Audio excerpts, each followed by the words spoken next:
This video starts off a series in celebration of Necrom, where we return to Vardenfell, dive into the Talbani homeland and the depths of Apocrypha. The secrets of old Hermaeus Mora are at risk, and with that, the very fabric of reality. We begin our audio adventure with some mentions of old Hermaeus Mora in written lore. Apocrypha, Apocrypha. The infinite archives of Hermaeus Mora are the ultimate treasure. Its innumerable shelves and countless books carry the weight of all knowledge. Therein, the diligent reader can find all that was, all that is, and all that will be. Followers of the divines, content in their dark cloisters of ignorance, Daedra they call him, monstrous, wicked. We have seen the truth. Knowledge is only as wicked as the one who wields it. Forsaking learning in fear of its misuse is the ultimate sin. It is an unforgivable folly. As a result, mortals have suffered countless centuries of loss. In Apocrypha, the Golden Eye weeps cold tears at this plague of ignorance. Those who walk his halls are truly blessed. Even as their flesh falls away, they are permitted to browse the infinite tomes and scrolls, privy to all mysteries that have ever and will ever exist. It is the most blessed of fates. We give you praise, Hermaeus Mora. We seek enlightenment, illumination, and a place at your side.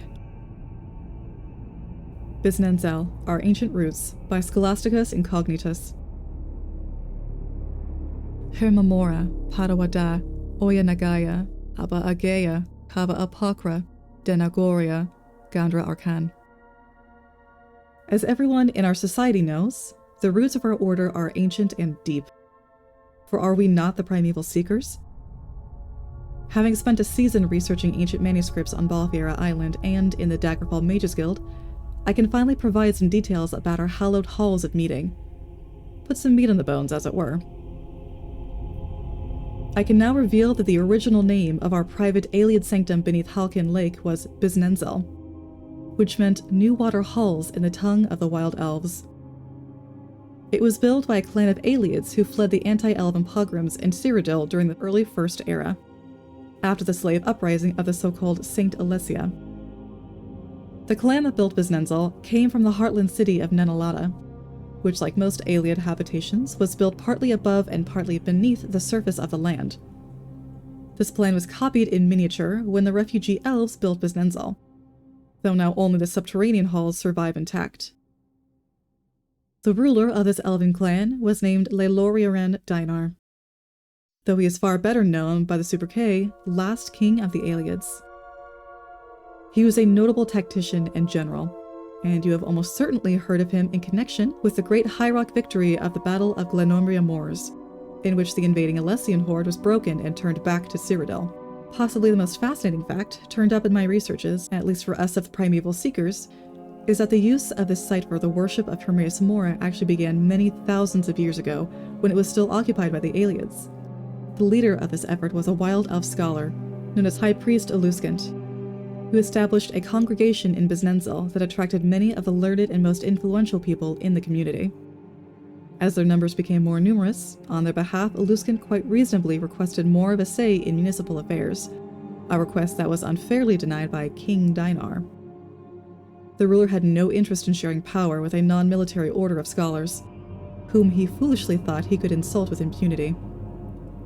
Well, this Dainar soon learned that the servants of Hermaeus Mora are not so easily shunted aside.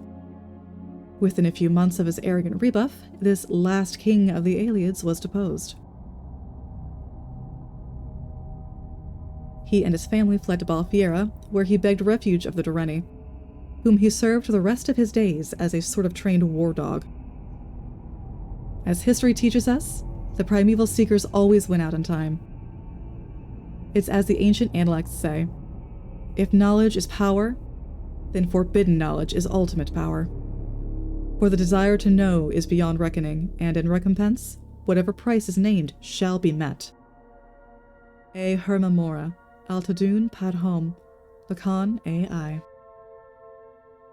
Hermaeus Mora, the Woodland Man, malicious trickster spirit, whose Bosmeri cultists say is not to be confused with the Daedra Hermaeus Mora. Others deride this assertion. Another excerpt from another Rise of Faith, this time Nords. Hermaeus Mora, again the Woodland Man. ancient Edmoran demon of knowledge who nearly seduced the Nords into becoming Aldmer. Most Ysgramor myths are about escaping the wilds of old Hermaeus Mora. Unlike his Bosmerian adherents, the Nords don't deny his Daedric nature.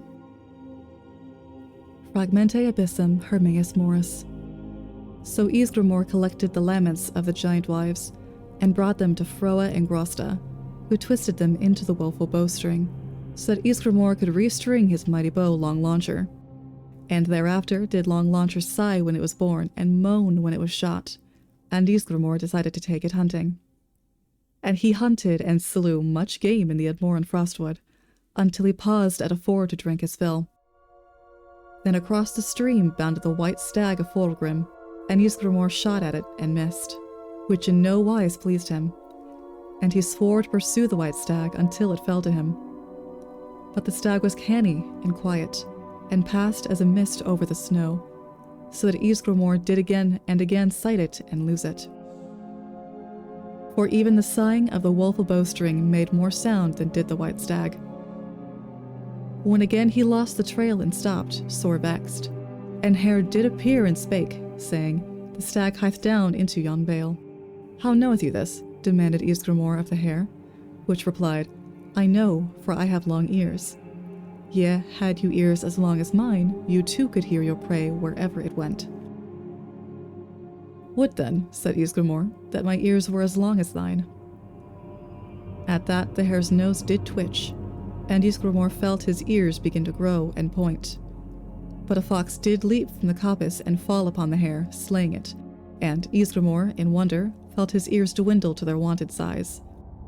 And the fox spake, saying, "Now thou, mortal, that I am sure, and this was nary hare, but indeed Hermaeus Mora, who did nearly trick thee into becoming of elven kind. Rely you hereafter, mortal, upon the forthright methods of man, and eschew the tricks of the elves, lest ye become one. Now go, for the white stag awaiteth thee in the vale." Hermaeus Mora, Padawada, Oya Nagaya, Abba Agaya, Kava Apokra, Denagoria, Gandra Arkan. Hermaeus Mora, elder than Ada, abyssal Sephilarch, hearken to the plea of this unworthy, for I come to barter for the knowledge denied. That which I seek is named on this parchment, which I consume in your honor. O demon of knowledge, for my desire to know is beyond reckoning, and in recompense, whatever price is named shall be met. A Hermaeus Mora. A Hermaeus Mora, Altadun, Padom Lacan, AI. My next dream was of Apocrypha, where I walked the halls of shadow among the nameless books, among the concepts and arguments I inhaled like smoke.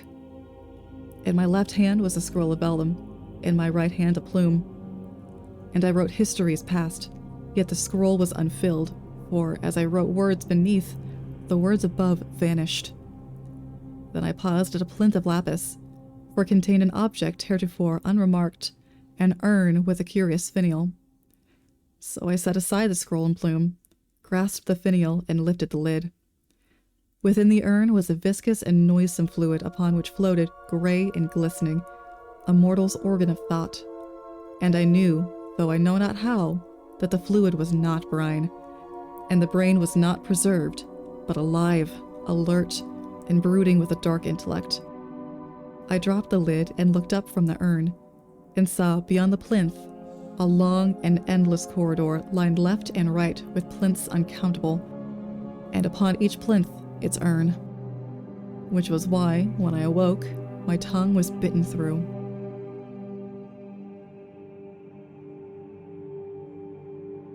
I hope you enjoyed a few tales and mentions of the Prince of Knowledge.